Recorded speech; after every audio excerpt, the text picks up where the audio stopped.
Woo! We're live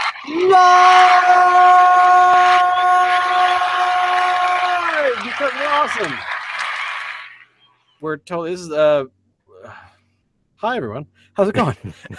Hey. I had to where's the clutch? Yo.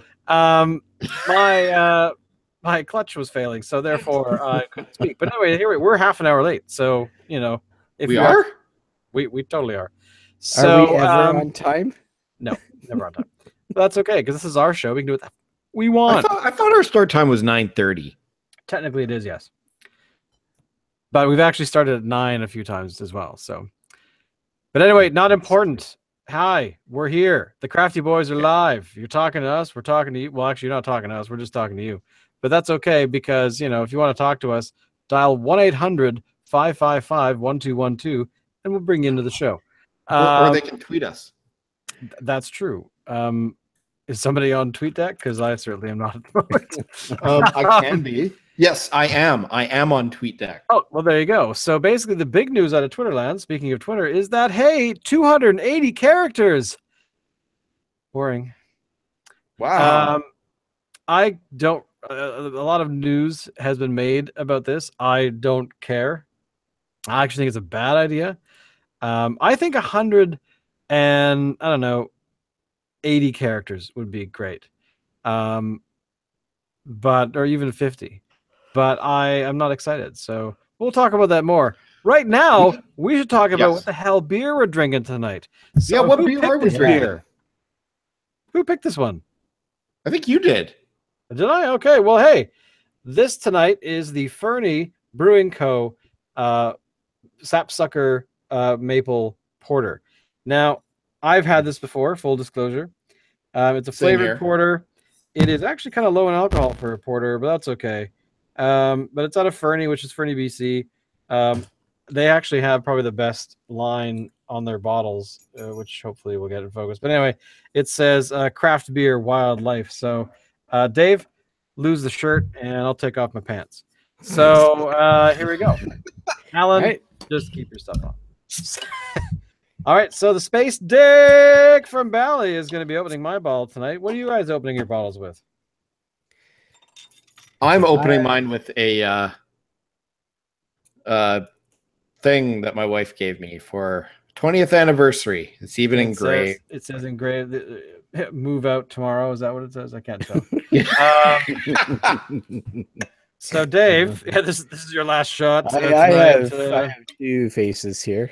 Oh my God, that is an amazing bottle opener, isn't it? Though. Hey, got Peanut Gallery that stayed. You have a glass? And that's all right. Here's my pour. Ooh, look at that. Very dark. Take the bottle. All right. So now, for full disclosure, I have had this before as well. There we go. Look at the head on this one. Look at that. Check that out. Look at the effervescence. It's not as thick as Guinness, but that's okay. And the smell.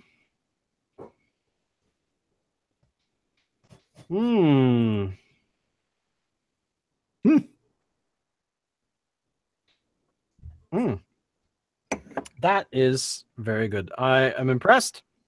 I recommend it. Thumbs up. I will point out that Fernie Brewing has never really disappointed us. I can't think of anything that we've kind of gone, I mean, last week we had the beer from Iceland, which was a decent beer. It was okay. But, it might be because I'm not the biggest Pilsner fan. So I was a bit lackluster last week for what we were actually drinking. But I know Dave liked it more than I did because, Dave's lame. I'm waiting for Dave to defend himself, but maybe not. Did I actually get away with that one? Revenge is a dish best served cold, my friend. Nice. So on the Sap Sucker, it's a maple porter. I'm assuming that means it's got maple in it. Yeah. The first time I ever had this was actually at Beer Fest. I want to say 4 years ago. Maybe that's and Fernie had the biggest lineup because everybody wanted to try the Sap Sucker Maple Porter. I think it was new at the time. Okay, that makes sense. And I remember waiting in line for like 15 minutes for this thing. And once I got it, I was kind of disappointed. You threw it down. You're like, how dare you serve me this crap? What's wrong with everyone here? No. I drank it. It wasn't that bad. I mean, it's a porter. It tastes good for a porter. But what I wasn't tasting was the maple at the time. I thought it was just all clever marketing, that it had no actual maple in it at all. But now I'm tasting it. This is the second time I've had it. Okay. And now I'm detecting a sweetness in it that could be construed as maple. Okay. Do you guys taste the maple? You're like writing their marketing for whatsoever. Not whatsoever? Nope. Shane? I'm getting a hint of maple. It tastes more. Yes. It tastes more like molasses. All right. Is that a bad thing? Not necessarily. If you like molasses, it's all good.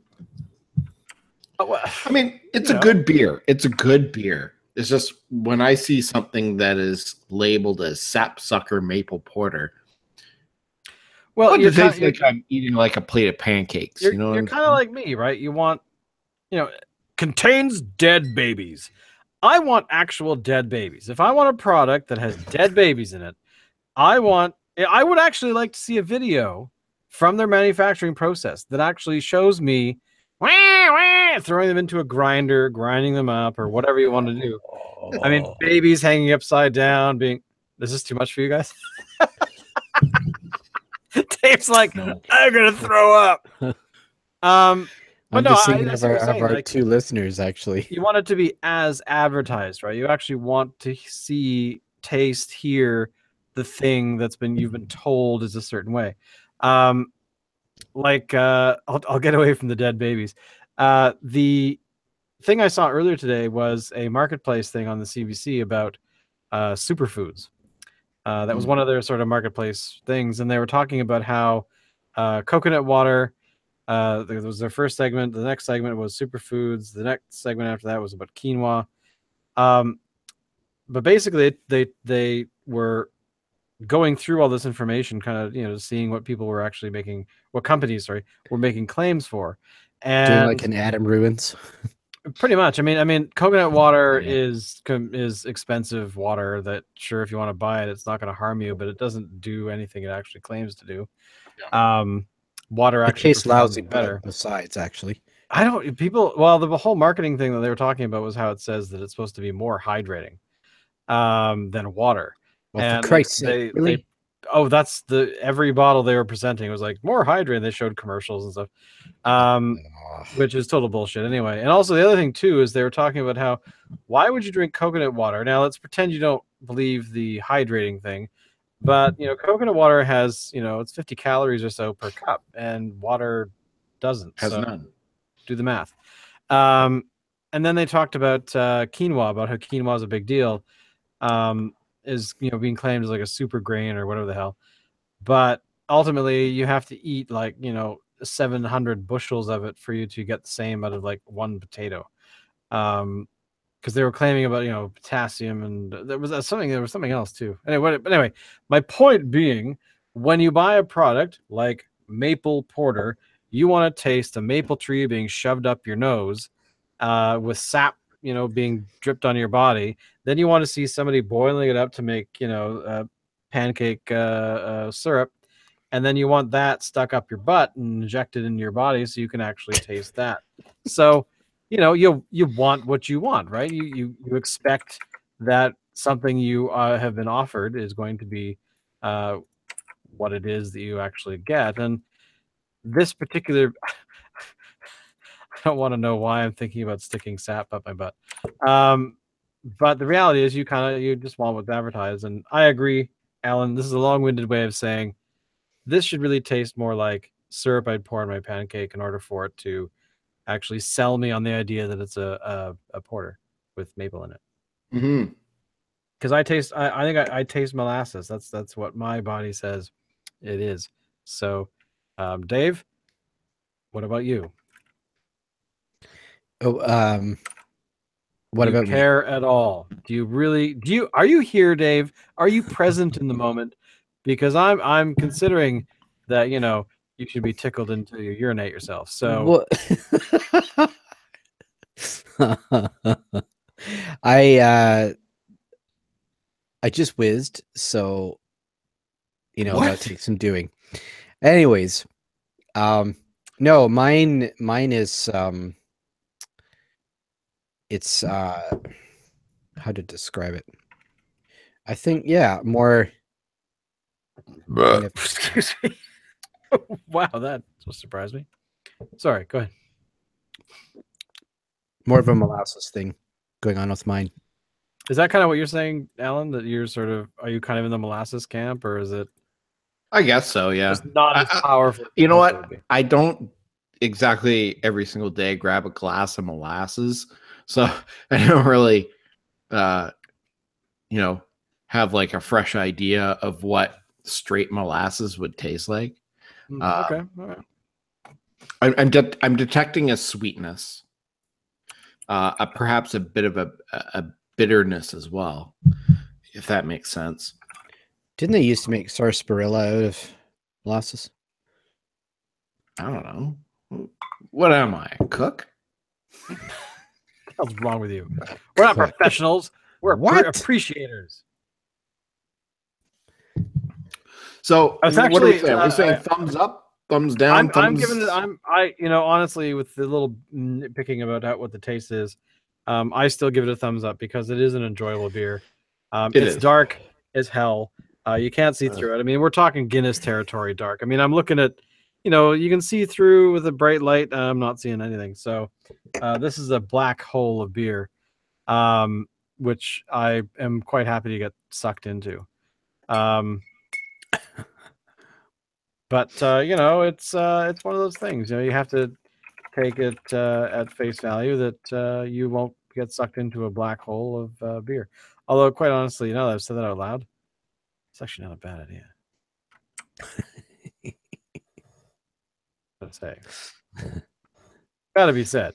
I particularly enjoy the fact that we could, in theory, die right now, all three of us, getting sucked into a black hole of beer. Yeah. Thanks for jumping in, Dave. There's many worse things. Hey, this weekend I went to an 80s party. And a friend of mine was having a birthday party. She turned 40, and she decided to have an 80s themed party. And just sitting here watching Shane, I'm getting a total view of the 80s. In fact, a very specific character from the 80s. If you'll notice that Shane's background and everything, he's got like the green light shining on the side there, and it's kind of purpley over to the side, and he's got like this like multi-dimensional thing going on behind him. It kind of reminds me of this guy, Max Headroom. I don't have any sunglasses available nearby, so I wish he'd come back.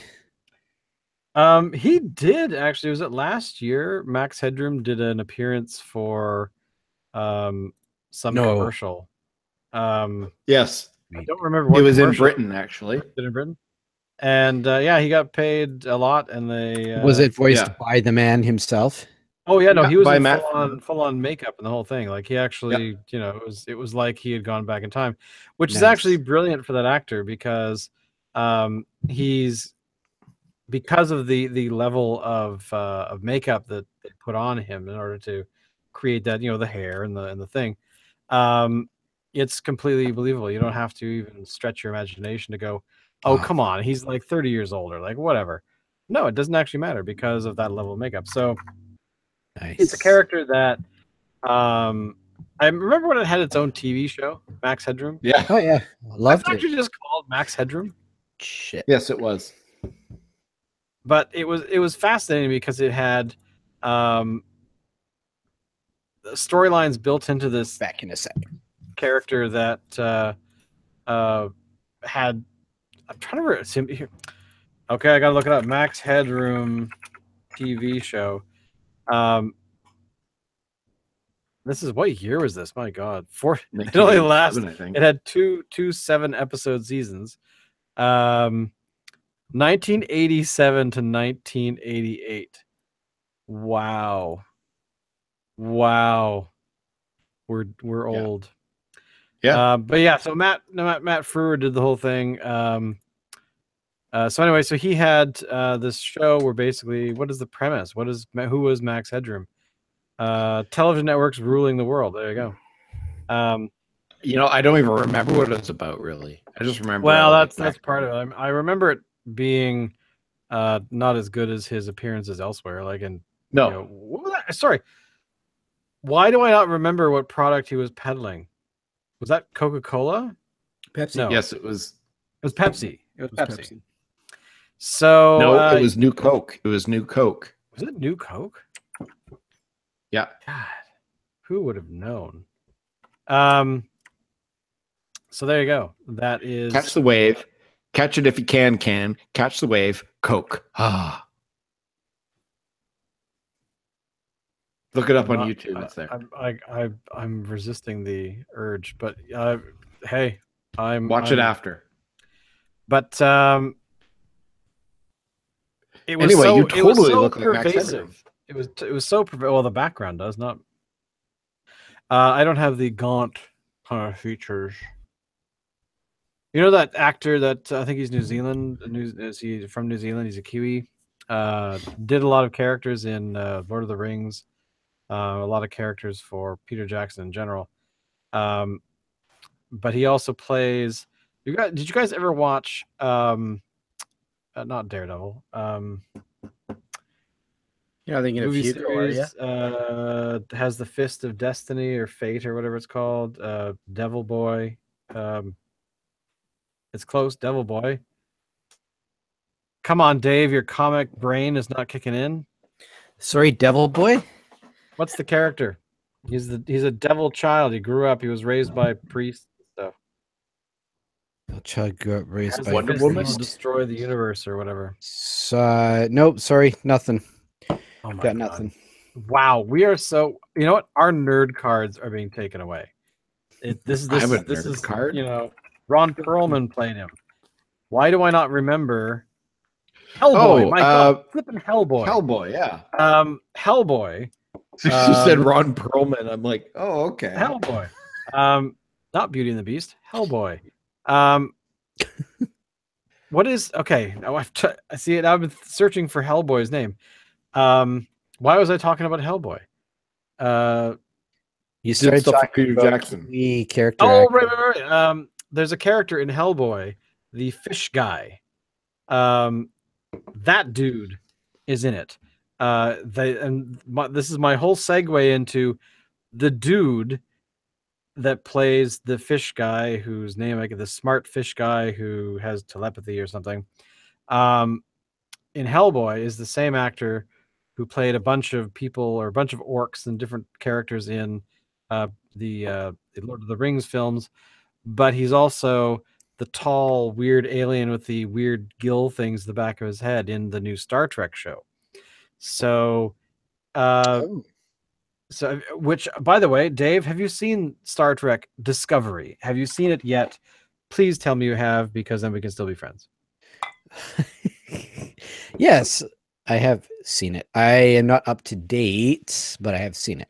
Okay, I've only watched, I think, 5 episodes of the 8 that have come out so far, because I guess there's 8, and then there's another. So no spoilers. Okay, there's another set of 8 episodes or 7 episodes coming up. Hey, Dave. After Christmas? In January. Well, Alan, have you even watched it? Oh, yeah. I'm way ahead of you guys. Oh, you suck. Captain Janeway. Have you watching Orville? No, I haven't watched the Orville. But you need to watch the Orville. But everything in the show rests on Captain Janeway. Captain Janeway is sort of like rat bastard. Thing. She did it all. She's responsible. You rat bastard. Just why everything for me. I don't believe him. Leave it up to Alan. I do know. Yeah, wieners. Wow, this porter, man. Ooh. Janeway does everything. Favorite. Okay, I watched not too long ago, but earlier in the year, I finally got around to watching The Captains, which is a documentary-ish from Steven Shatner, from William. Steven Shatner is my best friend. William Shatner, well-known son, where he interviews all of the actors that have played captains in the television program and TV. Have you guys seen this before I go on? No. Okay. He interviews Janeway. Janeway was in the middle of doing a play. The actress Kate Mulgrew was doing a play. So he interviewed her in the theater she was in the play in, and she's probably the coolest actress ever because she's been around forever. She's been famous since the 70s. And then he met up with Scott Bakula, who played Archer. He met up with Cisco, which I gotta say that the actor who plays Cisco is a real kooky dude. He is. He's like an acting music professor at a university in, like, I don't know, Kentucky or somewhere. Wow. And I walked away from that documentary thinking either that he was taking a piss at Shatner, or he's really a kooky dude. It was kind of fun to watch because he was always doing this thing where he's like, talking to Shatner going, hey, yeah, and then blah blah blah blah.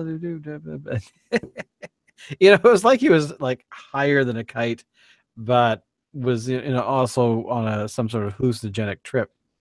Maybe I recommend, if you haven't seen it, I recommend checking it out because it was interesting. As much as I think Shatner's just a dude, an actor doing his thing, and he's 84 this year.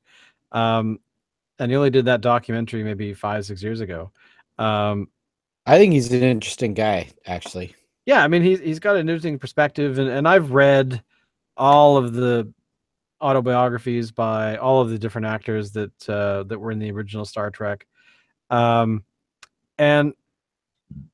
when I read them one after the other. I read like 5-6 books by Shatner. And then I reread. I'd actually read them already, but I reread the ones by Nimoy. So the first one was I Am Not Spock. The next one is I Am Spock. That are about 20 years apart, I think. Then I read the ones from George Takei. I read the one from who played Chekhov.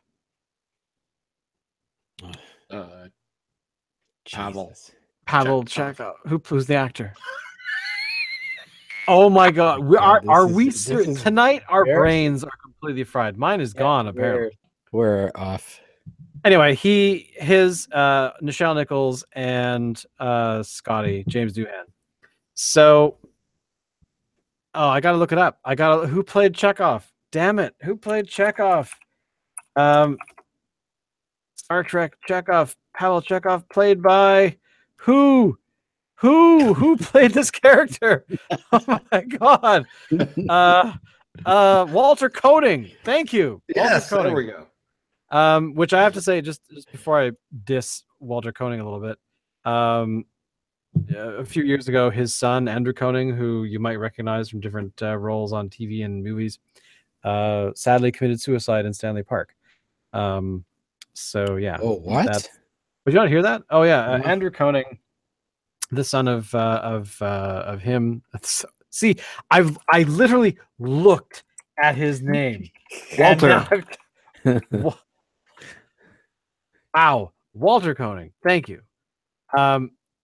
anyway, his son had friends up here, and he has not had a very great life for mental health, and ended up, I believe, hanging himself in Stanley Park. Oh man, about 3-4 years ago, something like that. It was horrible. So I just wanted to preface that I don't want to diss Koning too much, but anyway, now here comes the diss. The first section of the book, the first like 5 pages or less of Koning's book, is a fictional scene that he doesn't reveal as fictional until the very last paragraph, where he says that he's painting this picture of these children from an elementary school or a school for mentally challenged kids or whatever the hell it was back in the 60s, that these kids came to the set of Star Trek. And Shatner like broke down. It was like, oh my God, these kids they love the show. We're doing such great work here, blah, blah, blah, blah, blah. And he's like hugging the kids and stuff like that. And being a great host to children being brought to the set to meet Captain Kirk. And then about close to the end of that prologue is he says something of the effect of everything that happened or everything before this paragraph never happened. Everything else did. And then it's like an entire book of him just bitching about Shatner. And I have to say, those 3 actors, Nichelle Nichols, Koning, and George Takei, their books, different levels of it, but essentially their 3 books were, for me, reading them as a fan, 3 actors who didn't like their careers after Star Trek, that they were disappointed that they weren't able to break out or do whatever, that Shatner basically had more opportunities than they did. And I thought that was very interesting, that the tone of Shatner's books are pretty much, I mean, granted, maybe he was this thick back in the 60s, but basically he's saying it was back then. I don't recall being an asshole to the level that they claim I'm an asshole. They've never brought it up to me in person. I know as much as anyone have, the stuff that is out there that people can freely read about the situation. And I kind of go, yeah, well, maybe you're not so thick. You're probably a little thick on that, or maybe you're lying, but whatever. But he's pretty consistent on, if they had a problem, they could have come to me and said, you're a dick. Stop being a dick. At any time in the last, 45 years. So then, and then I thought of, that Nimoy would have had a problem with it because I'd heard that already. But no, Nimoy's like, look, I don't know, man. I was famous for being Spock. He was famous for being Kirk. And I'm sorry these guys got sort of put in the background, but they didn't have to be there. They could have been a bit more outgoing or whatever. Actually, Nimoy at some point says something to the effect of like, they could have been more businesslike. Stop being actors and be more like a business person, that acting is your product and you should, protect it and promote it and whatnot. So interesting. Anyway, so basically, so Shatner was kind of, for lack of, if it's the truth, that he was kind of clueless about it. Nimoy slapped Shatner around, said, don't be a dick, and kind of says these guys should have done the same thing. I guess I had a bit more power because I was an identifiable character as Spock, but we had somebody who was Asian, we had somebody who was black, and we had somebody from Russia. Like, they could have done exactly the same thing. From Russia, was he? Oh, I don't know. Who knows? Let's look it up. Where's Chekhov from? But yeah, I mean, basically, it was just kind of just reading these all so close together. The only book that didn't really have a huge diss with anybody was James Doohan. He was kind of like, I got to drink and I fought in the war, and because he's Canadian. Yeah, actually, yeah. I mean, that's pretty cool. But so is Shatner. Well, Shatner is, apparently Shatner still has his Canadian citizenship. He never gave it up. So I gotta say, props to him. But again, I mean, the in this day and age, at this time, we've lost Nimoy and we've lost Doohan, but sorry, And Bones. Oh, so right, DeForest Kelly. My God, that's actually come to think of it, that's the book I have not been able to get because he didn't write it. My criteria my criteria for reading these books was they had to be autobiographies, and his is not. So I haven't actually read his book. But there is actually a book out there that was written after he had passed away, that talked about his life, and a lot of the bulk of his acting career was westerns, where he was, the villain. He was actually played the villain a lot, which I was surprised to learn. But I could see him playing a brilliant thing. But again, I gotta say, in terms of DeForest Kelly, the best Star Trek film ever for his character is Star Trek V. As much as people hate Star Trek V, and I don't want to defend Star Trek V, but Star Trek you're V, going to. I'm going to anyways.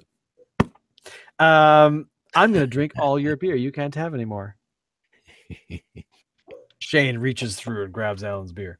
Star Trek V got its ending changed by the studio, and then they cut their special effects budget in half, like during production. So yeah, they got screwed in all kinds of ways. But DeForest Kelly, I got to say, I call that film the buddy film because they went camping at the beginning and camping at the end. So there you go. Camping is awesome. And Alan almost died once on a camping trip I went on with him. So, yes, we saved his life. That was funny. I'll tell the story. Yeah, that was yucks. You're almost dying. So we're around the fire and we're eating hot dogs. And I'm like taking a big bite out of a hot dog, and I'm chewing it. And just as I've taken this big bite, Shane says something funny, and I start to laugh, and I choke on my hot dog. The hot dog goes like right down my throat, like full. I get up and I just start doing this, like I don't know what I'm doing, like my spasming or whatever, and everybody thought I was doing a funny dance, so everybody's looking at me laughing. I believe in our defense, we were drunk as well. I think so. Yes, that didn't help. Yeah, and Shane eventually clued in that I was choking, and you can't tell in the podcast, but Shane's actually a little bit shorter than the average person. So he had to sort of like hover around me and wait for me to pass out before he could do the Heimlich maneuver because he couldn't reach. Luckily, though, it ended up coming out on its own, and I didn't need any medical intervention. But and the worst part about that is that we got where was that? That was at Fairy Lake. Oh, was that Fairy Lake? So.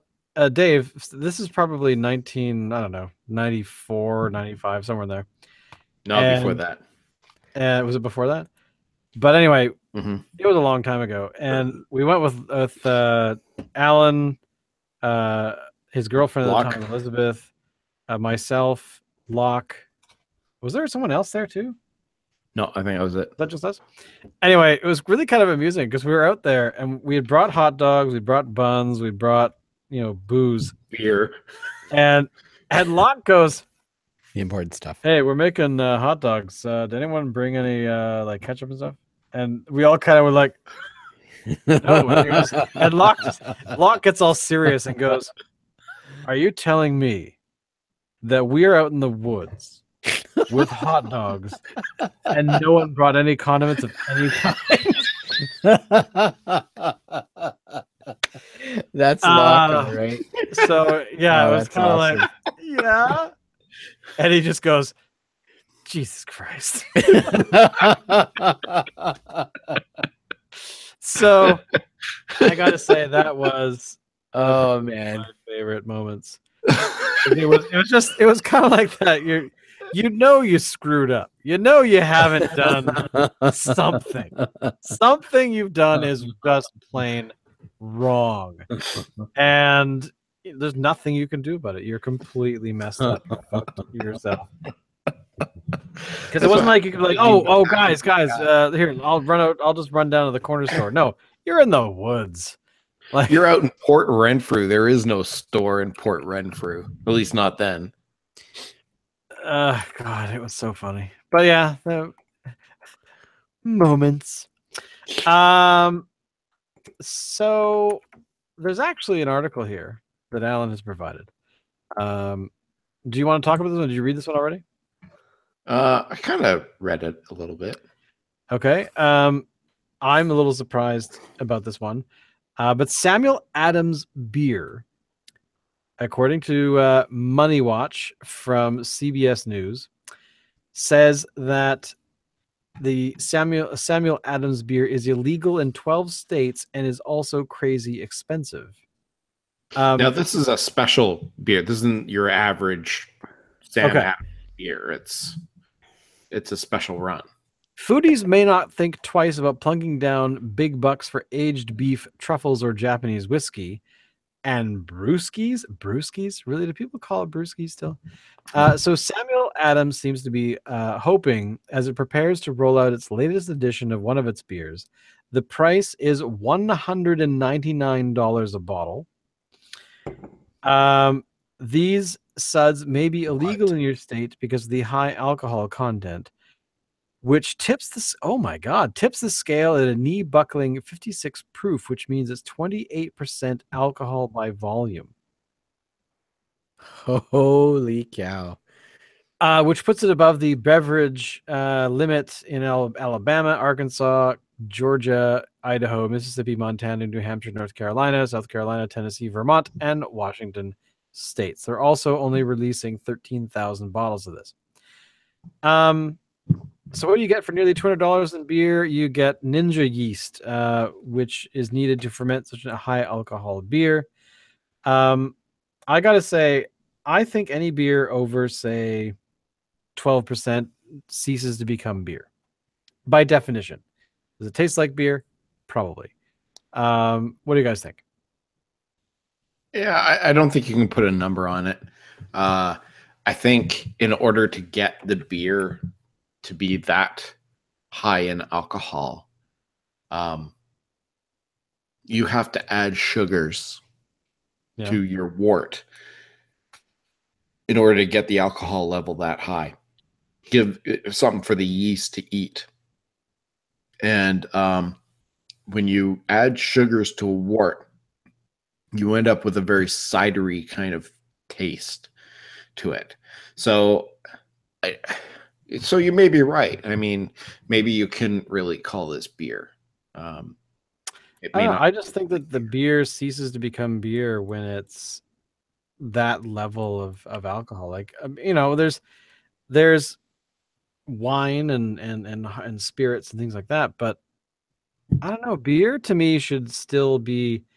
It should be a drink that you can enjoy and not fall down and die after half an hour of drinking it. Unless that's the goal. This could be called the Assassin's beer. Hey, Joe, yeah, let's totally go out and have a beer. Yeah, you want to try the new beer I heard about? Yeah, here you go. I mean, granted, at $200 a bottle, you better want to kill somebody. But, be like, yeah, I'm going to drink my Heineken. So, yeah, I mean, this is the thing, right? Is that you have the, I don't know. I don't know if it would taste very good. I'm not on board. This is the thing. I don't think it would taste very good. No? No. I would be very curious to just taste it. I would taste it. I wouldn't spend money on it. No. I don't think it would be a very good beer. It would be shitty. I mean, there was another beer a couple of years ago that some company was trying to make. It wasn't Sam Adams. I can't remember what it was. I think some European country. And they were trying to make a beer that had about that same level of alcohol content. And by all accounts, it wasn't a very good beer. Right. It was a beer. and it had that level of alcohol content. But that's where the pluses ended. After that, it was all negatives. So I suspect the same thing would happen with this beer. It's a novelty, and that's it.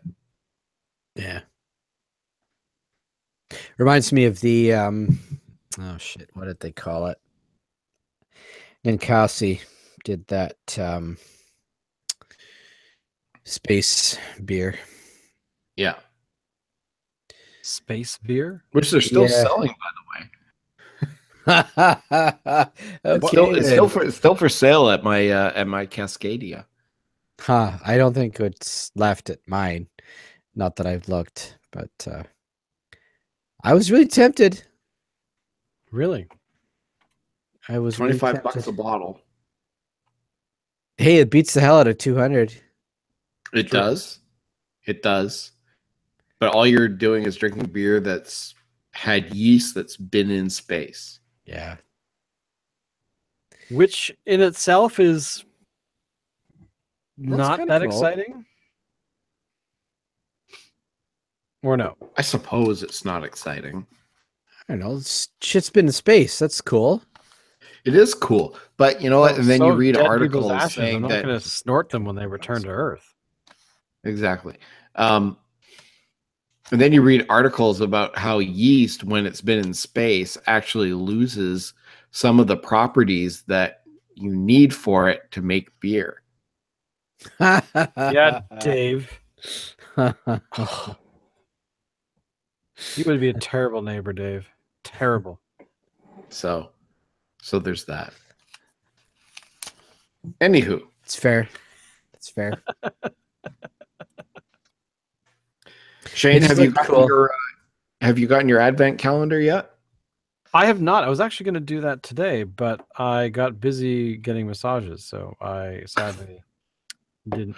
One of the people in our building here called us up and said, "Hey, I have a student learning who's I'm teaching them to do massage, a Thai yoga massage."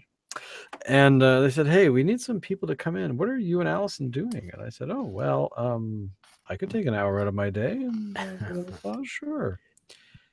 Hell yeah. So good. She's this is the best part about the person who gave me a massage. Happy ending? Ew. No. God, whatever. Jesus. Like, oh. No, they the woman was a kickboxer. Used to be a semi-professional boxer. And she is she's already done training in a bunch of different massage styles, but this is one of the ones she wanted to do. So yeah, she really worked me over good. So I'm quite happy about that. And no, she didn't kill anyone. So overall, big thumbs up to that, to be honest. I take back the whole happy ending thing, by the way. I apologize. So you would refuse? There's actually I know I got to answer. She's a kickboxer. Well, there's actually a long time ago in a galaxy far, far away, a young boy named Anakin. Oh God, like, this beer is really good. Fernie Sap Sucker, maple porter. Go ahead, right. Alan. You were going to say? No, I was going to say, shall we? I'm done. Your beer? Well, almost. That's terrible. You need to open another one. But should we? I mean, I don't think we have anything more to talk about. No, I could talk at length about William Shatner, but I don't think I should. So it's all Dave's fault. We'll cut it short today because we did drink through this beer pretty fast. Thumbs up! Holy shit, this beer is amazing. I certainly hope that you come back next week and check us out because it's whose turn to pick the beer? I think it's Dave's.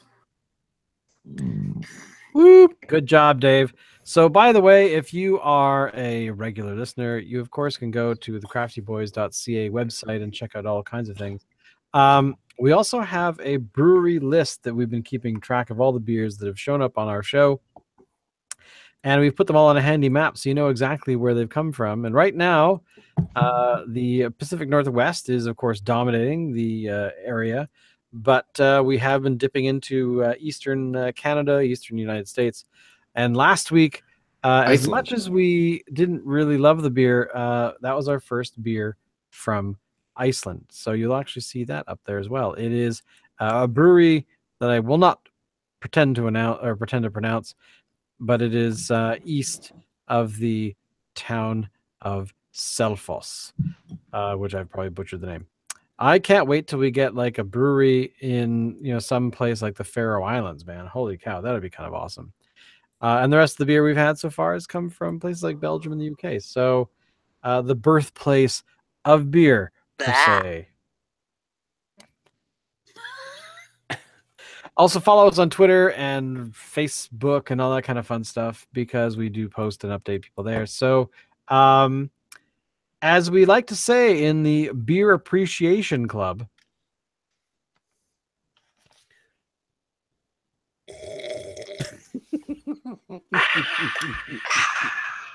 keep it sudsy. Ooh, that's the Keep title it of this sudsy. episode. Keep it sudsy. Ooh, we got to put that on a t-shirt. Done. Goodbye, everybody. Alan, take us out.